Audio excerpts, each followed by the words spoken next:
샬롬, 엘라나는 알고 있다. 8번째, 택시는 엘라나가 일러준 대로 오에로스 쪽으로 꺾어 2블록을 더 지나간다.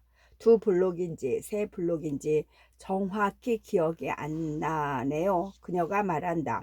택시 운전사는 길이 나오자마자 곧장 우회전한다.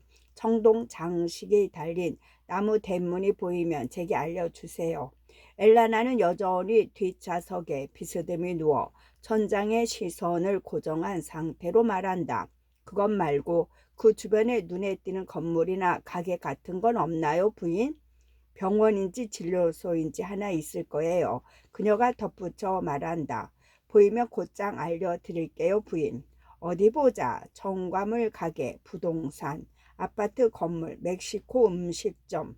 사람들이 말이에요. 우리나라 음식은 성에 차지 않는지 이젠 외국 음식까지 찾는다니까요.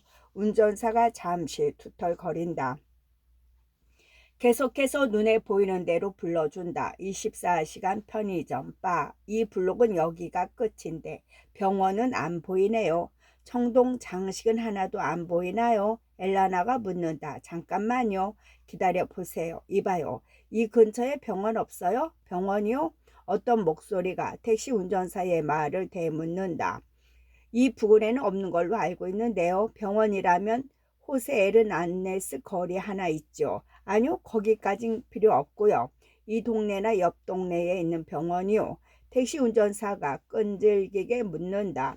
이 근처에는 없어요. 그럼 청동 장식은요? 그 순간 엘라나가 끼어들며 묻는다. 하지만 택시 운전사도 그 목소리도 선뜻 대답을 하지 않는다.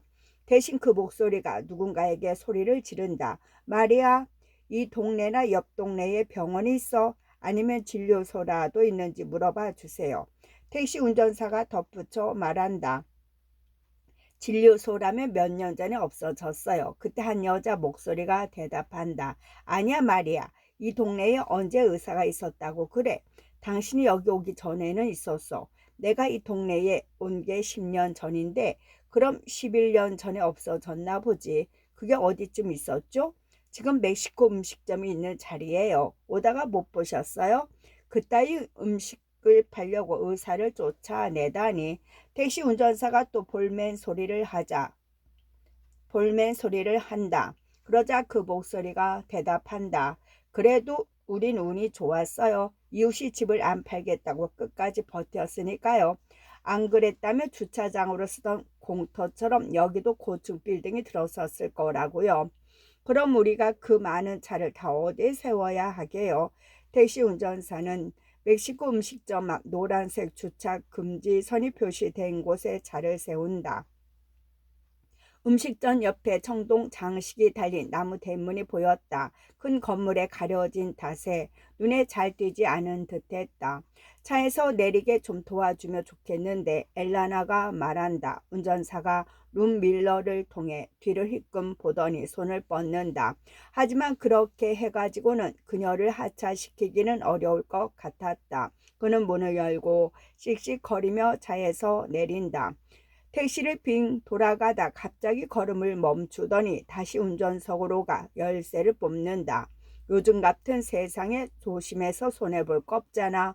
그는 엘라나 쪽에 문을 열고 손을 내민다. 그녀가 그의 손을 잡지만 그는 당기지 않는다. 대신 그녀가 당기기를 기다린다. 좀 당겨요. 엘라나가 그에게 말한다. 그녀가 시범을 보여주려는 듯 팔에 제스처를 해 보인다. 눈치로 알아챈 운전사가 손을 잡아 당긴다. 그녀는 약간 기울어진 머리 받침대를 지렛대 삼아 비틀거리며 자리에서 일어선다. 운전사는 다른 한 손으로 기우뚱 기울어진 머리 받침대를 원래 위치로 밀어 넣으면서 그녀를 복도에 내려준다. 그녀가 옷매무새를 가다듬고 지갑을 열면서 묻는다. 얼마죠? 택시 운전사가 몸을 구부려 창문으로 미터기를 확인한다. 22페소 50센타브예요. 엘라나는 지갑에서 20페소짜리 지폐 한 장과 2페소짜리 지폐 2장을 꺼낸다. 잔돈은 그냥 가지세요. 그녀가 말한다. 감사합니다. 운전사가 대답하면서 묻는다. 그럼 전 가도 될까요? 그럼요, 물론이죠. 덕분에 이렇게 무사히 잘 도착한걸요. 엘라나는 택시 운전사가 내려준 자리에 버티고 선 채 말한다. 운전사는 다시 택시 앞으로 빙 돌아가 운전석에 앉는다. 엘라나가 첫걸음을 떼자마자 운전사는 시동을 걸고 그녀를 까맣게 잊었다는 듯 휑하니 출발한다. 그의 모습은 보이지 않지만 그가 무엇을 하고 있을지 상상한다. 콧노래로 볼레로를 흥얼거리거나 라디오 아나운서와 말을 주거니 받거니 하면서 함께 불만을 터뜨리기도 하고 앞에 운전사가 차를 너무 느릿느릿하게 모는 바람에 교차로에서 신호등에 걸려 꼼짝도 못하게 되자 경적을 울리면서 욕설을 퍼붓겠지. 엘라나는 멕시코 음식점 앞으로 걸어간다. 다리를 질질 끌며 보도 안쪽으로 간 그녀는 방금 택시가 왔던 방향으로 벽에 바싹 붙어서 걸어간다. 햇볕을 받아 뜨거워진 벽돌에 자꾸 팔이 긁히지만 마침내 도착했기 때문에 그런 것들은 전혀 신경 쓰이지 않는다. 드디어 왔다. 음식점 벽에 끝나는 곳에 나무 대문에 경칩이 보인다. 몇 걸음 더 가자 반짝거리는 정동 장식과 노커가 나타난다. 그녀는 몇 걸음 더 걸어 대문 앞에 도착해 청동 장식을 어루만져 본다. 마치 광이라도 내려는 것처럼 손으로 천천히 쓸어내리다 로커의 둥그런 고리를 움켜쥔다. 그날 오후 이세벨이 붙잡았던 바로 그 고리였다. 그날 그녀는 이 노커를 붙잡고 애원하며 매달렸다. 제발 저를 이 안으로 들여보내지 마세요. 엘레나는 이세벨이 장장 20년 동안 노커를 바꿀 생각을 하지 않는 것으로 충분히 고마울 따름이다. 바로 그 덕분에 그 청동 노커 덕분에 아침 10시에 기차를 타고 찾으려던 장소에 무사히 도착할 수 있었다는 것을 엘라나는 알고 있다. 오후 네 번째 알약. 엘라나가 이세벨을 처음 만난 것은 20년 전이었다. 그날 오후 리타는 이세벨을 끌고 집 안으로 들어왔다. 유난히 추운 날이었다. 엘라나는 난로 옆에 앉아 뜨개질을 하고 있었다. 주전자에 오렌지 껍질을 넣어 물을 끓인 덕분에 집안에 향기가 가득했다. 그러던 어느 순간 마치 누가 발로 문을 걷어찬 것처럼 갑자기 벌컥 문이 열리면서 리타가 웬 여자를 안다시피 하고 들어왔다. 엘라나에게는 뒷걸음질로 들어오는 리타의 등만 보였다. 곧 리타의 몸이 보이더니 뒤이어 리타가 끌고 온 다른 여자의 몸이 나타났다. 이 사람은 누구니? 엘라나가 리타에게 물었다. 나도 몰라. 딸이 대답했다. 모르다니? 그게 무슨 소리야? 몸이 안 좋은 것 같아 엄마. 리타는 그렇게 말하면서 여자를 떼밀어 간신히 방으로 데려간 다음 침대에 눕혔다. 여자는 계속 흐느껴 울다가도 이따금씩 정신을 잃었다. 엄마, 세수대 하나 물 양동이 좀 갖다 줘. 엘라나는 딸이 부탁한 것을 갖다 주었다. 리타는 물 양동이를 여자의 머리 옆 바닥에 놓았다. 혹시 또 토할지도 몰라서. 리타가 말했다. 그러고는 창가로 가서 나무 덧문을 닫고 불을 켰다. 의사를 부를까? 엘라나가 물었다. 하지만 리타는 아무 대답도 하지 않았다. 잠시 후 여자가 누워있는 침대로 돌아간 리타가 그녀의 핸드백을 털어 물건을 모두 침대에 쏟아붓더니 뒤적거리기 시작했다. 너 뭐 하는 거니? 찾고 있어. 뭘? 전화번호, 주소. 차라리 저 여자한테 직접 물어보지 그러니? 물어봐도 대답을 안 해. 엄마 입 꾹 닫고 있는 거 안 보여? 울고 있네. 엘라나가 말했다. 응, 계속 울고 있어. 침대부에 있던 립스틱이 대굴대굴 굴러 침대에서 떨어지기 직전 리타가 낚아챘다. 핸드백에 들어있던 물건은 신경 안정제, 다이제팜 한 상자, 지갑 종이 쪽지들, 봉투 2장, 잔돈 등이었다. 엘라나는 침대로 다가갔다. 20년 전 아직 자기 뜻대로 몸을 움직일 수 있었던 그녀는 발을 질질 끌지도 않았으며 머리를 꼿꼿이 세우고 다녔다. 그녀는 벽에를 껴안고 얼굴을 파묻은 채 울었다. 엘라나가 한 번 더 물었다. 이 여자는 누구냐니까? 넌 가다 말고 왜 돌아온 거야? 이번에는 리타가 그녀에게 자청지종을 설명했다. 리타는 평소와 마찬가지로 엄마와 점심 식사를 한 뒤 교구 학교로 돌아가던 중 그녀를 발견했다. 그때 리타는 제 시간에 학교에 도착해 오후 수업의 시간을 알리는 종을 치기 위해 걸음을 재촉하고 있었다. 하지만 그녀는 결국 종을 치지 못했다. 거기 맞은편 보도에 이사벨이 있었기 때문이다. 하필이면 평소 리타가 근처에 가기는커녕 엘라나에게도 절대 밟지 못하게 해온 그 체스판 무늬 보도 블록의 말이다. 이세벨은 나무를 붙잡고 허리를 구부린 채 도하고 있었다. 리타는 속이 울렁거렸지만 그녀를 보지 않으려고 최대한 빨리 걸었다. 하지만 처음 느낀 역감과 혐오감은 점차 사라지면서 다른 무언가로 알 수 없는 느낌으로 바뀌었다. 결국 그녀는 가던 걸음을 멈추었다. 나를 부르는 소리가 났어, 엄마. 정말로 나를 부르는 소리가 났다니까. 저 여자가 안으로 들어가려고 했어. 저 여자가 아이를 가졌다고 그 목소리가 내게 들렸어. 그런데 보니까 정말 안으로 들고 가려고 하더라고. 그래서 여자가 있는 곳으로 발길을 돌렸어. 그러고는 여자에게 도와주겠다고 했어. 물론 체스판 문이 보도 블록에는 올라서지 않았지. 고맙지만 괜찮아요. 아무것도 필요 없어요.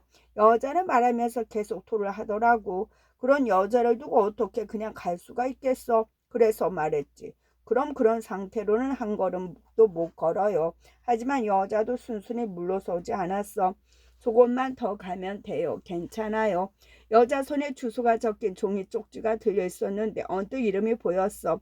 뭐라 적혀 있었는지 알아, 엄마? 올가라고 적혀 있었어. 그래서 니타는 단호하게 말했다. 안 돼요. 뭐가 안 된다는 거죠? 절대 하지 말아요. 후회하게 될 테니까요. 백이 뭘 안다고 이래요. 여기 온 사람은 백이면 백 모두 후회해요. 당신이 그걸 어떻게 알아요? 나는 다 알고 있어요. 괜히 남의 일에 간섭하지 말아요. 그건 대죄예요. 나는 하나님을 믿지 않아요. 먼저 당신의 아이를 생각해봐요. 난 아이가 없어요. 아니요. 지금 당신의 몸속에는 생명이 꿈틀거리고 있어요.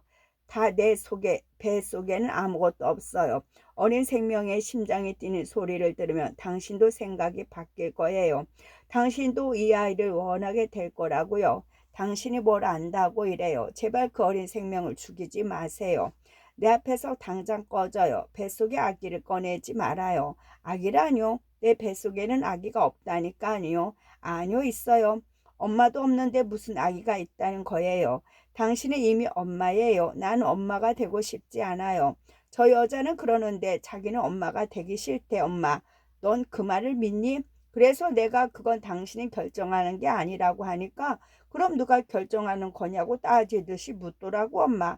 나도 고함을 질렀어. 당신 뱃속에 아기가 들어있다고요. 내가 내 뱃속에 아무것도 없다는데 대체 왜 이러는 거예요? 나도 물러서지 않고 말했어. 심장이 뛰고 있잖아요. 그랬더니 그 여자가 아이도 엄마도 없다고 소리를 지르더라고. 절대로 아이를 죽이지 말아요. 닥치라고요. 안 그러면 평생을 죄책감에 시달리면서 보내게 될 거예요. 그런 여자들은 멍청하게 살 수 없다는 말인가요? 수술을 한 이들은 죽을 때까지 잊지 못해요. 하지만 누구에게도 엄마가 되라고 강요할 수는 없어요. 진작에 당신이 충분히 생각했다면 여기까지 올 일도 없을 거예요. 늘 생각했어요. 그래도 엄마가 되고 싶지는 않았어요. 하지만 당신은 엄마예요. 아니요, 난 엄마가 아니라고요. 매일 밤마다 아기 우는 소리가 들린대요. 당신이 뭘 안다고 그래요. 낙태에 대한 아기들이 여자들 머릿속에서 계속 운다고요. 내 머릿속에서 우는 건 바로 나예요. 아무 죄도 없는 아기를 죽이지 마세요. 죄가 없기는 나도 마찬가지예요. 여자는 손으로 입을 막으며 다시 토하기 시작했다. 리타는 그녀의 약지에 끼워진 결혼 반지를 보았다. 결혼을 했군요. 네, 얘 아버지도 있더라니까요. 엄마는 눈치챘어? 그 남자는 뭐라고 했대? 나도 물어봤는데 그 남자가 뭐라고 하든 자기는 아무 상관은 없다는 거야. 그 남자도 말할 권리가 있죠. 얘 아버지잖아요. 혹시 그 남자가 친아버지가 아닌가요? 남의 일에 참견하지 말아요. 만약 그 남자가 이 사실을 알면 당신을 죽일지도 몰라요. 그 사람은 이미 나를 죽였어요. 어떤 경우든 하나님의 뜻을 거스릴 수는 없어요. 난 하나님의 뜻이 뭔지 전혀 몰라요. 하나님은 모두 알고 계세요. 그러니 그분의 뜻이 무엇인지 이해하도록 하지 말고 그냥 믿으세요. 하지만 나는 내 몸속에 있는 것을 원치 않는다고요. 그런 식으로 말하지 말아요. 내가 그렇게 말했어. 그러지 말고 악에게 이름을 붙여주세요. 그랬더니 여자가 계속 내 말꼬리를 잡는 거야, 엄마. 그러고는 또 내게 이런 말을 하더라고. 내 몸속에 있는 건 아이가 아니에요. 엄마도 없는데 무슨 아이가 있겠어요. 내 몸속에는 분명 아무것도 없어요.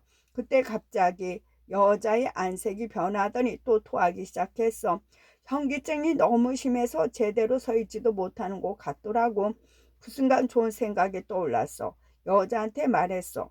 당신은 곧 엄마가 될 거예요. 그렇게 현기증 때문에 정신을 못 차리는 틈을 이용해 말없이 그 여자의 팔을 잡고 역으로 데리고 온 거야. 여자는 힘이 다 빠져 몸도 제대로 가누지 못했던 반면 리타의 뜻은 완강했기 때문에 리타로서는 여자를 집까지 끌고 오는 게 그다지 어렵지 않았다. 그날 오후 엄마도 아니었고 그렇게 될 리도 없던 리타는 그동안 배운 교리를 다른 이의 몸에 억지로 갖다 붙이면서 여자에게 엄마가 되도록 강요했다. 그녀의 핸드백에서 떨어진 2개의 봉투 중 하나에 그녀의 임신 사실을 확인해주는 검사 결과 통보서가 들어있었다. 그리고 다른 봉투에는 그녀 명의로 된 전기요금 청구서가 들어있으며 거기에는 이세벨 게르데 만시아라는 이름과 함께 주소가 적혀 있었다. 솔다도 데라인데 펜데시아. 리타는 주소를 2번이나 소리내 읽었다. 그녀는 그런 이름을 가진 거리가 있다는 것을 처음 알았다. 엄마, 솔다도 데라인데 펜데시아라는 이름의 거리를 들어본 적 있어? 하지만 엘라나도 그런 이름은 금시초문이었다. 엘라나와 리타가 주로 다니는 거리는 대개 건국 원로나 국가 아니면 전투에서 따온 이름을 가지고 있었다. 익명인 인물이나 기를 만한 업적이 있는 이름 없는 이에게 바친 거리에는 단 번도 가본 적이 없었다. 도하는 여자, 낙태 실수를 막은 여자, 도하는 여자의 낙태 실수를 막은 여자를 바라보는 여자. 솔다도 데 라인 데벤 텐시아. 대체 어떤 군인을 가리키는 걸까? 그리고 어떤 독립을 말하는 걸까? 리타는 택시를 잡으려고 했지만 그리 쉽지 않았다. 20년 전만 해도 길 모퉁이마다 콜택시가 서 있지도 않았고 사람들이 하던 일은 지금과 달랐다. 일자리를 잃은 채 새 직장을 구하면 그만이었다. 리타는 방에 여자를 남겨둔 채 문을 닫고 나왔다. 엄마, 옷 갈아입어. 그녀는 엘라나에게 그렇게 말한 뒤 다시 집을 나섰다. 엘라나는 소리를 엿듣기 위해 닫힌 문으로 살금살금 다가갔다. 방에선 아무 소리도 들리지 않았다. 만약 방에서 흐느끼는 소리가 흘러나왔더라면 그녀는 다시 방 안으로 들어갔을지도 모른다. 하지만 그렇지 않았다. 대신 그녀는 딸이 말한 대로 옷을 갈아입으러 갔다. 다시 딸을 화나게 하고 싶지 않았다. 리타는 역으로 갔다. 20년 전 동네에 택시 정류장은 거기밖에 없었기 때문이다. 그녀는 그곳에서 간신히 택시 한 대를 잡아타고 집으로 갔다. 그녀는 택시에서 내리자마자 방으로 들어가 여자를 데리고 나왔다. 엄마, 나 좀 도와줘. 그녀가 여자를 질질 끌고 나오다시피 하면서 엘라나에게 말했다. 엘라나는 딸을 도와주었다. 그녀는 택시에 열린 창틈으로 주소가 적힌 봉투를 운전사에게 건네주며 거기로 가달라고 했다. 그러고는 뒷좌석에 이세벨을 태운 다음 엘라나에게 따라 타라고 했다. 리타는 택시를 빙 돌아 반대쪽으로 타면서 말했다. 혹시 이 여자가 차에서 뛰어내려 뱃속의 아기와 함께 자살할지 몰라서 그래. 뒷좌석에 3명의 여자를 태운 택시가 출발했다. 택시는 방금 이세벨과 리타가 만난 곳 흑백 체스판 분이 보도블록이 깔린 올간의 집 앞 보드를 지나간다. 엄마, 올가라는 여자는 산파이면서 낙태 시술을 해. 아기는 없어요. 두 여자 사이에 끼어 울기만 하던 여자가 주먹을 꽉 쥐면서 다시 입을 열었다. 얼마나 세게 쥐었던지 손을 펴는 순간 손바닥 한복판에 손톱 자국이 선명하게 남아있었다. 아이는 없어요. 여자는 택시를 타고 가는 내내 그 말을 여러 차례 반복했다. 하지만 리타와 엘라나는 그녀의 말을 귀담아 듣지 않았다. 그녀는 구부러진 머리 위로 펜을 들어올려 초인종을 누른다. 그리고 기다린다. 누군가 구멍을 통해 그녀를 보지만 그녀는 그 사실을 모른다. 밖을 내다보는 이의 눈에도 그녀가 보이지 않는다. 허리를 구부정하게 숙이고 구두에 시선을 고정한 엘라나는 그 구멍보다 훨씬 아래에 있었기 때문이다. 자물쇠가 돌아가는 소리와 함께 보조 잠금 장치에 체인이 허용하는 만큼만 문이 열린다. 누구를 찾으시죠? 반쯤 열린 문 뒤에서 여자의 목소리가 들려온다. 이세벨 만시아를 만나러 왔어요. 엘라나가 대답한다. 전데요. 나 엘라나예요. 리타의 엄마요. 20년 전에. 엘라나가 말을 끝맺기도 전에 이세벨은 체안을 풀고 문을 열면서 그녀를 안으로 들여보내준다. 그녀는 이세벨이 자기를 보고 있다는 것을 알고 있다. 이세벨은 웬일로 왔느냐고 묻는 대신 왜 그녀가 발을 질질 끌고 걷는지, 왜 잔뜩 구부리고 축축한 손수건으로 계속 침을 닦는지 추측하는 눈치이다. 파킨스병을 가지고 있어요. 그녀가 말한다. 이세벨이 애써 물어야 하는 수고를 덜어주기 위해서다. 전혀 몰랐어요. 이세벨이 말한다. 우리가 처음 만날 때는 그런 건 가지고 있지도 않았으니까요. 아니면 가지고 있었는데 나만 모르고 있었거나. 그녀는 이세벨이 권한 의자로 걸어가면서 말한다. 그녀는 자신이 왜 가지고 있지도 않은 파킨스 병을 가지고 있다고 말했는지 의문이다. 가장 가지고 싶지 않은 게 바로 그 병인데 그녀가 아무리 그 병으로 인해 고통스러워하고 그것을 저주하고 있다고 해도 그것을 가지고 있는 건 아니다. 가지고 있다는 것은 무언가를 차지하고 계속 붙들어 두려는 의지를 말한다. 하지만 그녀가 그런 것을 원할 리 없다. 이세벨은 그녀가 의자에 앉도록 도와준다. 시원한 거라도 드릴까요? 아니면 차를 드릴까요? 차도 좋겠네요. 그리고 이왕이면 봄비아나 다른 빨대도 주겠어요. 이세벨은 주방으로 간다. 엘라나는 곁눈질로 집안을 관찰한다. 모두 유행하는 스타일의 가구들이다. 소파의 커버는 잉글랜드 고블랭 직물로 되어 있으며 다리는 부드러운 곡선을 그러다 끝이 염소나 양의 발끝으로 갈라지는 모양을 하고 있다. 엘라나는 생각한다. 내가 가구에 대한 지식이 조금이라도 있다면 저 중에서 어떤 것이 루이 스타일 가구인지 금방 알아낼 텐데, 아니면 적어도 저것들이 루이 스타일인지 아닌지 정도라도 말이야. 하지만 그녀는 모를 뿐더러 신경 쓰지도 않는다. 나직한 커피 테이블에는 꽃병과 그녀로서는 평생 가보지도 못할 도시와 여행에 관한 몇 권의 책이 놓여 있다. 그리고 벽난로 위 사진 액자 2개가 보인다. 엘라나는 사진을 보기 위해 고개를 옆으로 돌리며 시선을 높이 들어 올리려고 안간힘을 쓴다. 액자 중 하나에는 이세벨과 남편 그리고 그들의 딸의 사진이 담겨 있다. 저건 18년 아니 19년 아니 20년 전부터 리타가 매년 12월마다 연말연시 카드와 함께 받은 사진과 비슷하다. 언제부터였는지 엘라나는 정확히 기억나지 않는다. 아니야, 20년 전은 아니야. 그날 오후 리타가 이세벨을 끌고 집에 왔던 게 20년 전이었으니까. 리타는 카드를 받으면 파일에 순서대로 보관해 두었다. 굳이 뒷면에 표시된 날짜를 보지 않아도 사진은 시간 순서대로 정리하기는 어렵지 않았다. 사진마다 딸 나이는 한 살씩 더 먹은 태가 난데다 부모 또한 딸과 더불어 나이를 먹는 것이 얼굴에 고스란히 드러났기 때문이다. 사진 속에서 그 셋은 언제나 미소를 짓고 있었고 남자는 가운데에 서서 아내와 딸을 팔로 감싸 안고 있었다. 카드 뒤편에는 항상 만시아 박사의 서명과 함께 다음과 같은 인사말이 적혀 있었다. 우리에게 이런 미소를 들려주셔서 감사합니다. 그 감사하는 마음을 가지고 있어요.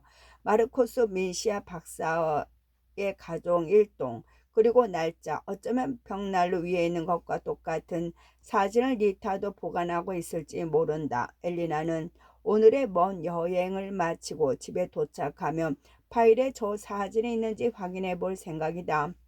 분홍색 블라우스와 두 갈래의 딴 머리, 옆에 사진에는 같은 블라우스를 입고 같은 머리를 한 딸과 다른 남자가 나란히 서 있다. 엘라나는 그 남자가 딸의 남편일 리 없다고 생각한다. 딸은 아직 소녀티를 완전히 벗지 못한 반면 남자는 만시아 박사와 비슷한 나이로 보였기 때문이다. 아니야, 그럴지도 몰라. 그녀는 갑자기 의심이 든다. 요즘 세상이라면. 하지만 이 순간 이세벨이 찻잔과 주전자, 빨대와 봄비아를 들고 들어오는 바람에 그녀는 미처 결론을 내리지 못하고 생각을 멈춘다. 두 가지 다 가져왔으니까 편하신 걸 고르세요. 엘라나는 빨대를 고른다. 그리고 케크 옆에 놓인 칼로 그것을 자르려 한다. 우선 빨대를 반으로 접고 접힌 부분을 칼날로 자른다. 짧을수록 빨아 마시기가 쉽거든요. 엘라나가 말한다. 두 사람은 모두 상대방이 먼저 말을 걸기를 기다린다. 케이크 드시겠어요? 이세벨이 묻는다. 제가 만든 건데 바나나 케이크예요. 고맙지만 괜찮아요. 몇 살이죠? 누구 말씀이세요? 따님 말이에요. 아, 홀림에타요? 이세벨이 말한다. 그녀는 사진을 보면서 대답한다. 19살이에요. 3달 전에 딱 19살이 됐죠. 3달 전에 니타가 죽었어요. 엘라나가 말한다. 그 말을 들은 이세벨의 다리에 힘이 딱 풀린다. 전혀 몰랐어요.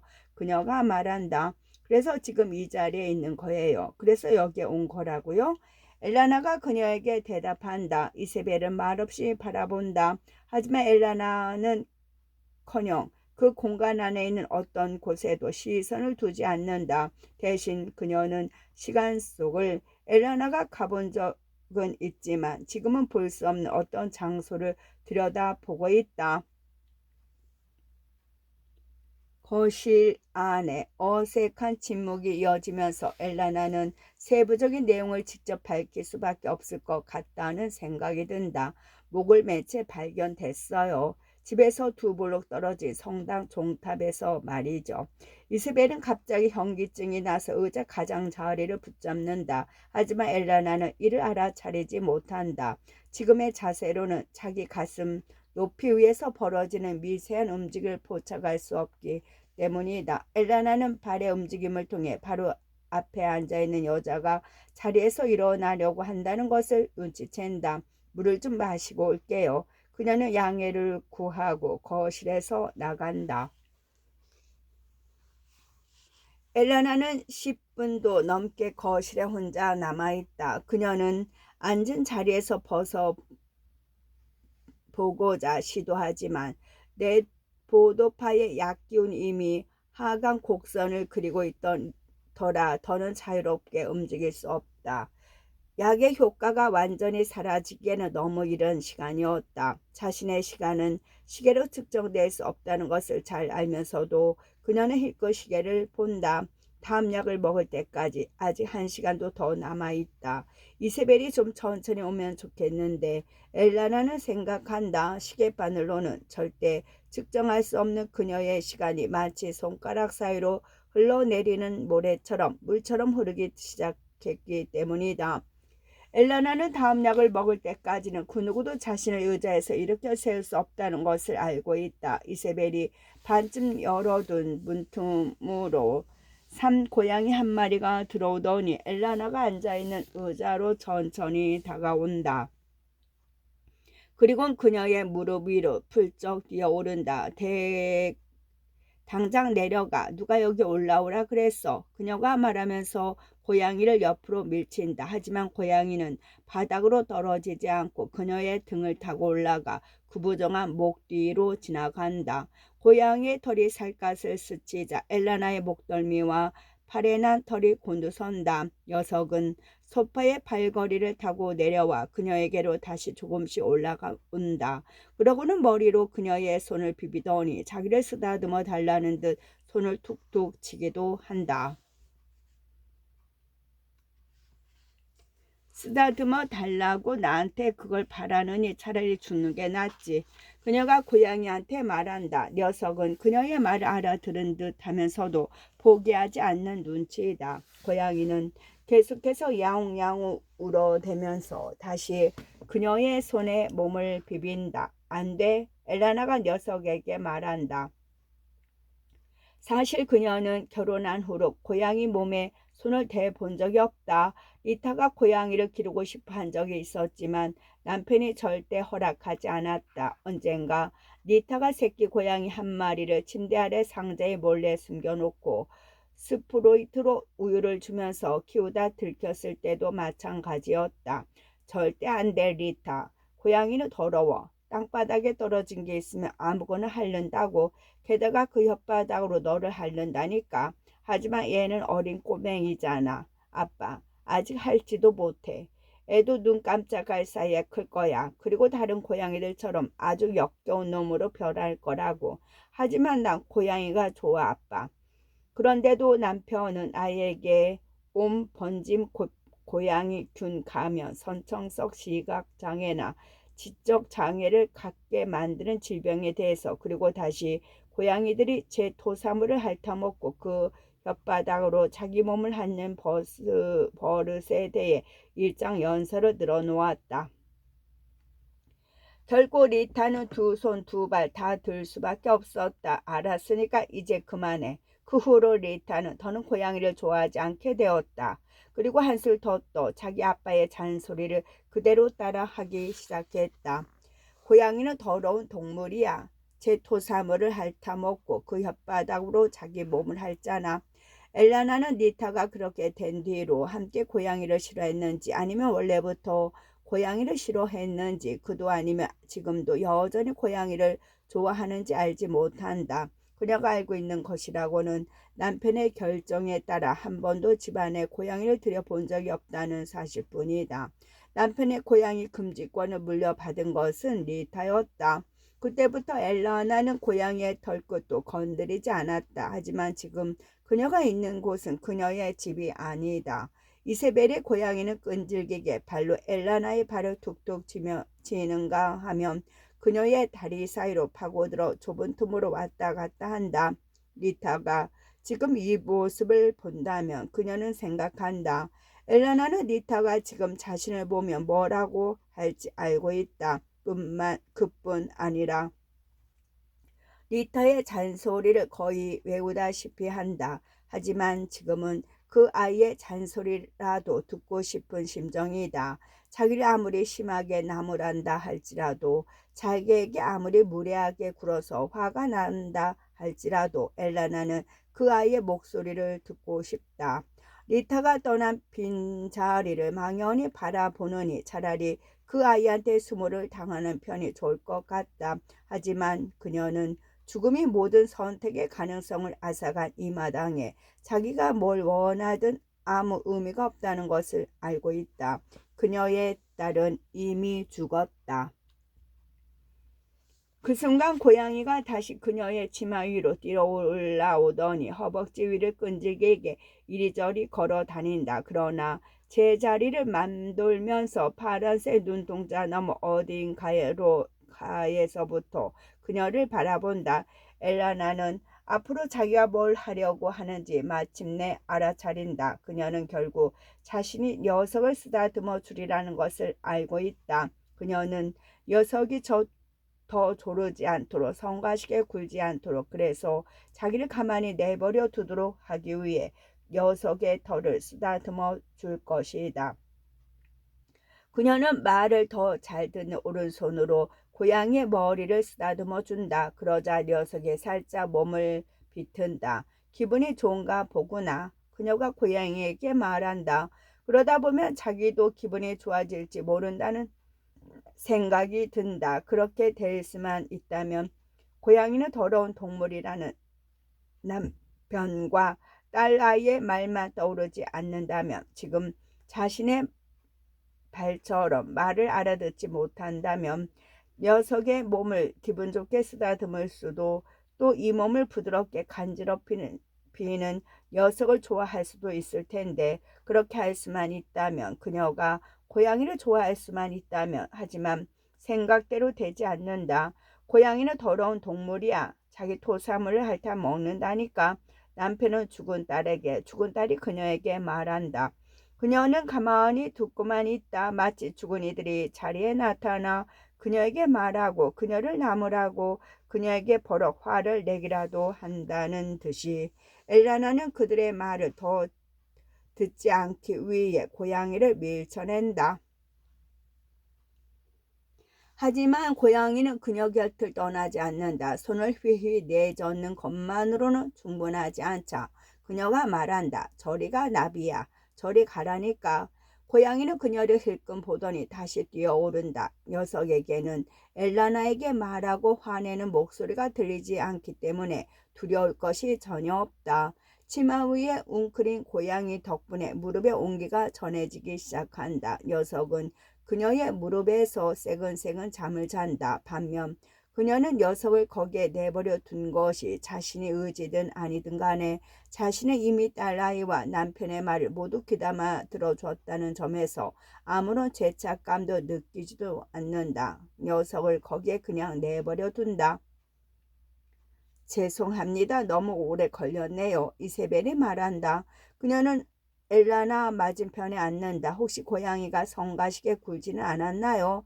그녀가 묻는다. 엘라나는 아니라고 말한다. 하지만 그녀가 그렇게 말하자 고양이를 받아들인다는 뜻을 분명히 나타내자 녀석은 그들의 말소리에 잠에서 깨어나 바닥으로 뛰어 내려가더니 그녀 곁을 따뜻해진 무릎을 떠나고 만다. 그녀의 무릎은 다시 싸늘해진다. 엘라나는